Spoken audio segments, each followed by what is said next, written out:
So to the point that it only could be played by one person, I want to play a clip right now that I think illustrates this amazing, uh, I was going to say dual performance, but is it really? So let's watch the clip and come back.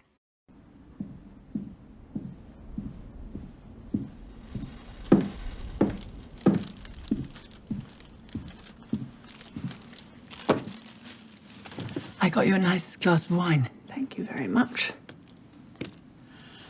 Oh, goodness me. Are we early or late?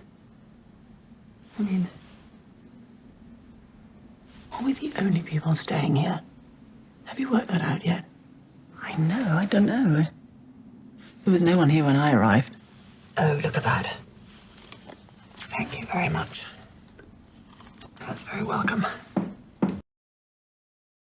Oh, that just gives us delicious, tantalizing speck of the mood and the tone and the delicious psychological layers of this movie. So, not to sort of break the spell, but did you have, when you're playing against yourself, was there another person? I mean, were you doing those scenes with at least another human being to play off of? I mean, tell us a little bit about how you approach the performance technically.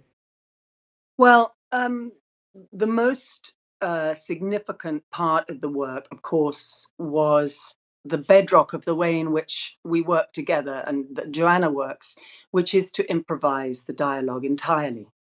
There is no screenplay as such, there's no script. And there's a sort of document, almost like a short story, that she has, of course, crafted over very often many years, which I knew very well, and most members of the crew, not all, knew. But that's a very scant skeleton that will say, Julie and Rosalind have dinner, action. There isn't necessarily any guidance on what they might discuss or what they might do. And so the building of the material happens on the spot in front of the camera. This is a very particular way of working. So this is always, let's say, tantalizing, and let's say a wonderful opportunity, but also, let's say, challenging, but fascinating. And I really, really love it. And to use your word, Anne, it is delicious. And it's a really inspiring way of working, and makes writers of all of us, because we need to find our words in a very sort of productive way. But when working with oneself, it's a real chunk of change. So what we did with each of the scenes or each of the passages was we sort of figured out roughly who was going to start the dialogue, who was going to start the action or start the gesture of the moment. And we would start shooting that person first. And we would shoot her for however long we needed to. And for those sections, Joanna was always sort of underneath the camera or just by the camera, and I was improvising to her or with her.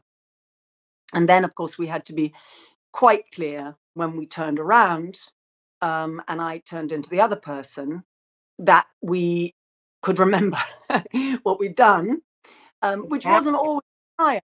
It's not because, of course, the film, the material, part of the material of the film is about how people find it difficult to listen to each other, how they find it difficult to communicate with one another at all, but also how difficult it is to respond and to really to be attentive to one another.